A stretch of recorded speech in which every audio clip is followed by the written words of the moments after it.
Bebeklerde uzayan öksürüklerin nedeni ne olabilir?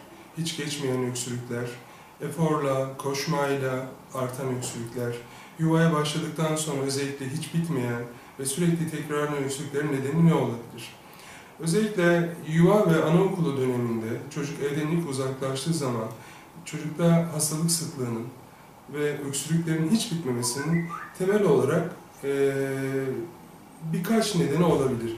En önemlisi bence İstanbul'da yaşamanın bir bedeli olarak İstanbul'da havanın nemli, rutubetli, kirli ve kalabalık bir şehirden dolayı İstanbul öksürüğü diye bahsettiğimiz solunum yollarındaki hiperaktiviteye bağlı yani aşırı hassasiyete bağlı bir öksürük. Bu daha çok hassas bünyeli çocuklarda, alerjik bünyeli çocuklarda görülen, eforla artan, geceleri artan, koştuğunda artan veya en ufak bir viral enfeksiyondan sonra artan öksürüklerdir. Yani genel olarak uzayan öksürüklerde söyleyebileceğimiz birincisi hassasiyet yani alerjik bir yapı olabilir. İkincisi çocukta doğumdan gelen kistik fibroz gibi, bağışıklık yetmezliği gibi bir problem olabilir.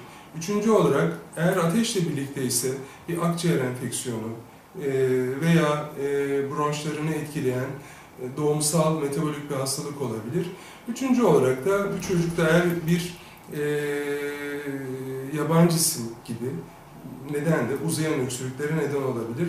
Bir çocuk eğer o zaman sistematize edersek yuvaya veya okula başladıktan sonra öksürükleri bir türlü kesilmek bilmiyorsa, özellikle geceleri yoğunlaşıyorsa, kriz şeklinde artıyorsa, efor sarf ettiğinde, koştuğunda, yorulduğunda, güldüğünde, ağladığında artıyorsa, geçirilen en ufak bir viral enfeksiyonu çok ağır ve sıkıntılı geçiriyorsa, o çocukta genel olarak alerji olup olmadığı, bağışıklık sistemiyle ilgili bir yatkınlık olup olmadığı araştırmasında fayda var.